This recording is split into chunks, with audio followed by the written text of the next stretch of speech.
Acheng Yingstam, July नमस्कार सलाम फिर एक बार Acheng Yingstam में। पिछले बारी 5 अगस्त को लद्दाख ने यूटी दिवस मनाया, डिक्लेरेशन ऑफ यूटी, इसे एक फेस्टिवल की तरह मनाया। और अचुएंग इंगस्तम में हमने कहा कि जब एक तरफ जश्न और तकरीरें, लेक्चर्स, भाषण होते हैं, तो दूसरी तरफ हम एक रियलिस्टिक फीडबैक, एक मैसेज भी दें नेताओं को, सरकार को, ऑफिसर्स को, कि लद्दाख के लोग कितने खुश हैं यूटी के 5 साल में। तो इसलिए हमने एक सर्वे किया था अचुएंग इंगस्तम के कमेंट्स के जरिए, एक डिजिटल सर्वे, और इसमें आप लोगों में से बहुतों ने शिरकत की। इसके लिए हम आपके शुक्रगुजार हैं। और क्योंकि हम ये मैसेज इन कमेंट्स के जरिए सरकार तक पहुंचाना चाहते थे, इसलिए हमने अचुएंग इंगस्तम के पिछले और इस बार के अंक को हिंदी या हिंदुस्तानी में रखा है ताकि मैसेज दूर तक जाए। तो पिछले अंक में हमने कहा था आपसे 5 में से नंबर देने के लिए यूटी लद्दाख के कारकर्दगी को, परफॉर्मेंस को, पिछले 5 साल के। और ये नंबर्स आप पिछले अंक के कमेंट्स में देख सकते हैं। और मैसेज बहुत अच्छा नहीं है यूटी लद्दाख के लिए। लोगों ने बढ़ चढ़कर अपनी नाखुशी जाहिर की है। अब अगर मैसेज अच्छा नहीं हो तो 2 तरीके हैं रिस्पॉन्स के। पहला सकारात्मक, पॉजिटिव, जिसमें कि सरकार मैसेज को ले सकती है और फिर सुधार लाकर मामले को और खुशनुमा, बेहतर बनाकर सब खुशी से जिएं। दूसरा रास्ता है नकारात्मक, नेगेटिव, जिसमें अंग्रेजी में कहते हैं kill the messenger when the message is not good. तो पैगाम अच्छा नहीं है तो पैगामबार को गोली मार दीजिए, खत्म कर दीजिए। तो मुझे दुख के साथ ये कहना पड़ रहा है कि हमें लगता है कि सरकार दूसरे रास्ते पर जा रही है, क्योंकि जब से हमने ये सर्वे किया उसके बाद से हम पर और हमारे जो इंस्टीट्यूशन, स्कूल्स हैं जो कि मासूम हैं, उन पर काफ़ी एक्शन लेने की हरकतें शुरू हो गई हैं। और इसकी वजह इस सर्वे के अलावा ये भी ज़रूर होगा कि हमने पिछले 10-12 दिन पहले ये कहा था कि अगर सरकार लद्दाख के जो लीडर्स हैं, ले और कारगिल के, एपेक्स बॉडी और केडीए के, उनके जो 4 बिंदु के मांगे हैं उन पर बातचीत के लिए अगर नहीं बुलाते हैं 15 अगस्त तक, तो उसके बाद हम मजबूर होंगे फिर दोबारा से अनशन करने पर। इस मैसेज को भी दबाने के लिए या मैसेंजर की जुबान बंद करने के लिए भी शायद इन एक्शंस की तैयारियां हो रही हैं। और इन एक्शंस के तीसरा कारण हो सकता है जो हम लद्दाख में सेफगार्ड्स और डेमोक्रेसी के लिए आवाज़ें उठा रहे हैं, जिसमें मैं हमारे एपेक्स और केडीए के लीडर्स के सपोर्ट में खड़ा हुआ और अनशन की। हम याद दिलाते रहे हैं सरकार को लद्दाख के पूरी जनता के साथ मिलके अनशनों में बैठकर कि उन्होंने जो लद्दाख के साथ वादे किए हैं लद्दाख के संरक्षण के लिए 6वें शेड्यूल में, जो कि 2 इलेक्शंस के मैनिफेस्टोज में आए, अलग अलग डिपार्टमेंट्स और मिनिस्ट्रीज के मिनट्स में आए, सिर्फ इसे याद दिलाते हुए अपना हक मांगते रहे हैं। इसका नतीजा है ये। फिलहाल मैं एक्शंस पे आने से पहले आपको ये जो सर्वे हुआ उसके नताइज क्या हैं, क्या लोगों ने पैगाम दिया सरकार को, लीडर्स को इस सर्वे में, ये आपको बताऊं। तो सर्वे के मुताबिक 5 में से अगर आपने 5 दिए तो उसका मतलब होगा आउटस्टैंडिंग, बेहतरीन। और अगर आपने 5 में से 4 दिए तो उसका मतलब होगा वेरी सेटिस्फैक्ट्री, हम बहुत संतुष्ट हैं, मुतमईन हैं। और अगर आपने 3 दिया 5 में से तो संतुष्ट हैं, मुतमईन हैं। और अगर 2 दिया तो अनसेटिस्फैक्ट्री, हम असंतुष्ट हैं। 1 दिया तो पुअर, दुखी हैं हम। और 0 दिया तो बहुत ही दुखी हैं। तो आइए देखते हैं हमारे रिस्पोंडेंट्स ने किस तरह से नंबर दिया। ये हमने कंपाइल किया इन सब अंकों को जो आपने 5 में से दिया और आप यहां पर देख रहे हैं। अब इस चार्ट और इस ग्राफ पर देखते हैं लोगों ने किस तरह से रैंकिंग की यूटी लद्दाख के 5 साल के कारकर्दगी को।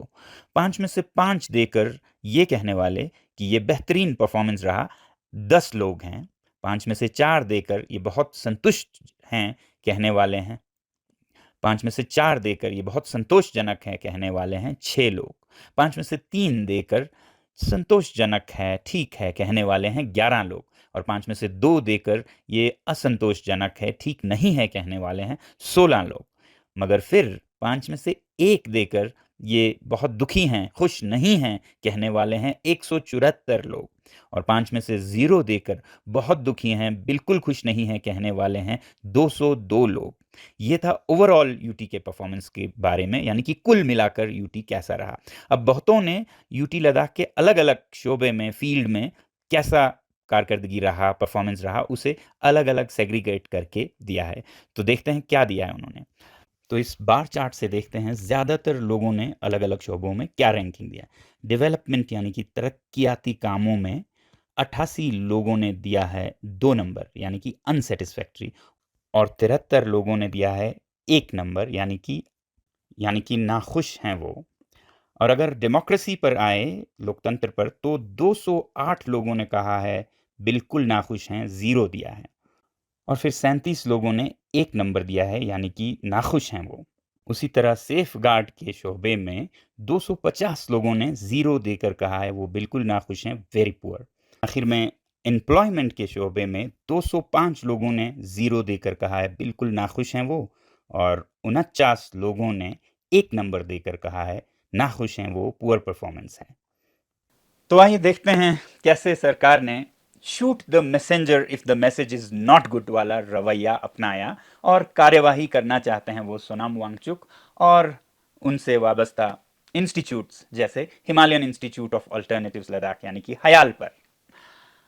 एक खुशी की बात अगर मैं आप लोगों को बताऊं, तो जब हम लद्दाख के लिए खड़े हो रहे हैं, इसके संरक्षण के लिए, इसके लोकतंत्र के लिए, तो लद्दाख के हर लोग हमें हर तरह से सहयोग दे रहे हैं। और इनमें वो कर्मचारी मुलाजिम भी हैं जो अलग अलग दफ्तरों से हमें पैगाम भेजते हैं कि आप पर ऐसे तरकीब और इल्ज़ामात तैयार किए जा रहे हैं, आप होशियार रहिए, आप अपने आप को महफूज रखिए। ऐसे पैगाम हमें वक्त वक्त पर आते रहे हैं और इन सब समर्थकों का मैं दिल की गहराई से शुक्रगुजार हूं, और होना भी ऐसा चाहिए, क्योंकि मैं अपने अकेले के लिए, मेरे मफाद, मेरे फ़ायदे के लिए कुछ नहीं कर रहा हूं, आप सब के लिए और आपके बच्चों के लिए, आपके पोते पोतियों के लिए ये कर रहा हूं।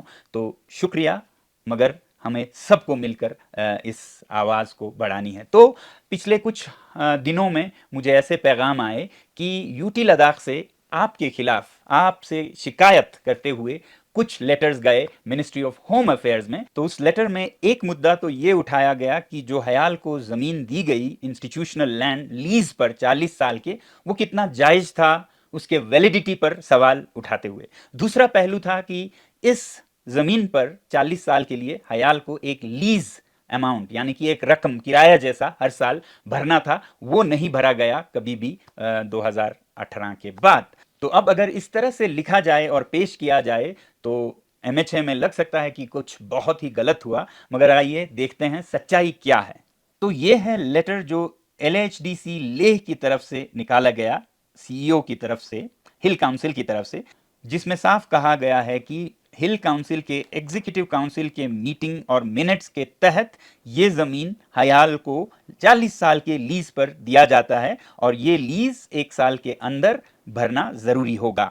तो ये अलॉटमेंट लद्दाख ऑटोनमस हिल डेवलपमेंट काउंसिल ले के तौर तरीकों के मुताबिक बाज़ाब्ता मिनट्स के साथ निकाला गया, और इसको चैलेंज करते हैं तो फिर चैलेंज हो रहा है एलएचडीसी के ज़मीन पर जो उनके हक हैं, उनके जो पावर्स हैं, उसी को चैलेंज किया जा रहा है, क्योंकि ये किसी ने छुप के छुपाते नहीं। एलएचडीसी के उस वक्त के चेयरमैन डॉक्टर सोनम दावा साहब के सदारत में एग्जीक्यूटिव काउंसिल के मिनट्स के मुताबिक तब के सीईओ यानी कि डिप्टी कमिश्नर ने मिनट्स या ऑर्डर्स निकालकर इसे हयाल को दिया गया था। दूसरा मुद्दा ये उठाया गया यूटी लद्दाख के इस रिपोर्ट में कि हयाल ने कभी लीज की जो रकम थी वो भरा नहीं सरकार को, जो कि 1 साल के अंदर भरनी चाहिए थी। अब सच्चाई ये देखिएगा। तो ये है वो लेटर जो हयाल की तरफ से भेजा गया सरकार को अलॉटमेंट के लगभग 1 महीने के अंदर अंदर 20 मई 2018 को, जिसमें अपील की गई है कि आप लीज डीड एग्जीक्यूट करें हयाल के साथ और लीज का पैसा, रकम लीजिएगा, मगर उस पर कोई एक्शन नहीं हुआ। और फिर मार्च 13, 2020 को फिर दोबारा लिखा जाता है, याद दिलाया जाता है कि जो अलॉटमेंट हुआ है 2018 में मई में, उस अलॉटमेंट के लिए तब के अंडरस्टैंडिंग के मुताबिक लीज डीड किया जाए और लीज की रकम ली जाए। ये रिमाइंडर उनको दिया जाता है। फिर आखिर 19 फरवरी 2021 को सरकार की तरफ से एक लेटर आता है जिसमें जो देरी हुई लीज डीड को करने में, उसके बारे में वो तफसील से बताते हैं, और एक तरह से वो मानते हैं कि देरी इसमें हुई है और उसकी जिम्मेदार हयाल नहीं, सरकार की तरफ से देरी हुई है, क्योंकि in the wake of formation of new UT and the pandemic, जो कोरोना का पैंडमिक हुआ था, the execution of lease deed is under process, we are awaiting new lease policy to be finalise. तो इन देरियों की वजह से वो नहीं कर पाए और लीज डीड का एक नया पॉलिसी यूटी लद्दाख में आ रहा है, उसके लिए वो इंतजार कर रहे हैं। एक तरह से वो मान रहे हैं कि ये देरी हुई है उनकी तरफ से, और आगे वो कहते हैं कि this delay is across board for all institutions including several government institutions. तो ये देरी सिर्फ आपके साथ नहीं, बहुत सारे इदारों के साथ हुई है, सरकारी इदारों को भी मिलाकर।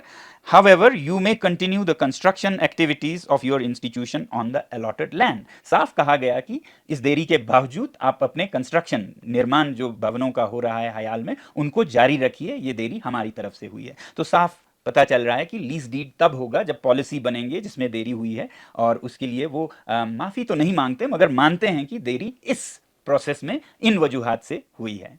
और इसी तरह 2021 में 25 मार्च को तहसीलदार की तरफ से भी एक सर्टिफिकेट है जिसमें यह कहा गया है कि ये ज़मीन जो कि हयाल को दी गई है उस पर कोई इंटरफेरेंस नहीं है, कोई दूसरा क्लेम नहीं कर सकता, यानी कि नॉन एनकम्बरेंस सर्टिफिकेट। तो इसमें सब साफ कहा गया है कि the said land is free from all encumbrances. तो सरकार की तरफ से ये सर्टिफिकेट भी आया है, और देरी क्यों हुई ये एक्सप्लेन करते हुए भी लेटर आया है। और फिर उसके बाद अब जब हम ये आवाज़ उठा रहे हैं लद्दाख के संरक्षण के बारे में, ये मुद्दा उठाना कि ये ज़मीन देना जायज़ है कि नहीं, और दूसरा इस पर लीज डीड नहीं किया गया, लीज की रकम नहीं पे की गई, जबकि हम इतने सारे रिमाइंडर्स दे चुके हैं, ये कितना जायज़ है आप भी सोच सकते हैं। तो आप देख रहे हैं कि पैगाम अच्छा नहीं है, मैसेज अच्छा नहीं है, तो शूट द मैसेंजर के सिलसिले शुरू हो रहे हैं। और दूसरी तरफ जैसे जैसे 15 अगस्त करीब आ रहा है तो शिकंजे हयाल पर कसते जा रहे हैं। हालांकि आपने देखा कि हयाल की स्थापना निहायत ही साफ सुथरे और कानूनी तरीके से हुआ है। इस बात पर अगर कोर्ट या अदालत तो छोड़िए, कोई आम आदमी भी फैसला दे सकता है कि इसमें हिल काउंसिल के अपने पावर के मुताबिक ज़मीन दी गई, और जो लीज डीड के बारे में देरी हुई वो सरकार से हुई, और हम बार बार याद दिलाते रहे हैं। मगर फिर भी अगर सरकार चाहे तो वो हयाल को बंद भी कर सकती है, इससे नुकसान हमारा नहीं होगा, हमारा तो फायदा होगा। क्योंकि जिस तरह से मैं और गीतांजलि जी हर साल हयाल के लिए 1 करोड़ का डोनेशन देते हैं, वो बच जाएगा। या फिर 10-10 घंटे दिन में काम करते हैं बिना तनखे के, वो बच जाएगा और हम फुर्सत से आराम कर सकेंगे। नुकसान होगा तो लद्दाख के बच्चों का होगा, यूथ का होगा, बल्कि हिमालय के यूथ का होगा और भारत का होगा, क्योंकि भारत चाहता है कि उसके यूनिवर्सिटीज दुनिया में नाम कमाएं। हयाल एक ऐसी अल्टरनेटिव यूनिवर्सिटी की शुरुआत है जहां पर दुनिया भर से लोग सीखने के लिए भारत आ रहे हैं, लद्दाख आ रहे हैं। यहाँ के तकनीकों को वो अपने साथ पश्चिमी देशों तक ले जा रहे हैं, स्विट्जरलैंड से लेके चिली तक। यहाँ के artificial glaciers, solar heated buildings को सेंट्रल एशियन कंट्रीज में, मंगोलिया से अफगानिस्तान तक में मांगा जा रहा है। एक तरह का रिवर्स ट्रांसफर ऑफ टेक्नोलॉजी हो रहा है भारत से पश्चिम की तरफ। तो ऐसे में एक शुरू होते हुए यूनिवर्सिटी को, जिस पर सरकार कोई खर्चा नहीं करती है पैसा, जो हम खुद लाकर चलाते हैं और भारत की शान बढ़ाते हैं, उसे बंद कर देना कोई कारनामा नहीं होगा, बल्कि एक शर्मनाक हादसा होगा। मगर हमें उम्मीद है कि जो ऊपर शीर्ष नेता बैठे होंगे वो छोटे ख्याल और तंग नज़र के नहीं होंगे, वो दूरदर्शिता से हर चीज़ को देखेंगे और सही कदम लेंगे। सत्यमेव जयते, सच्चाई की आखिर जीत होगी। We shall overcome. आज बस इतना ही। शुक्रिया। जय हिंद।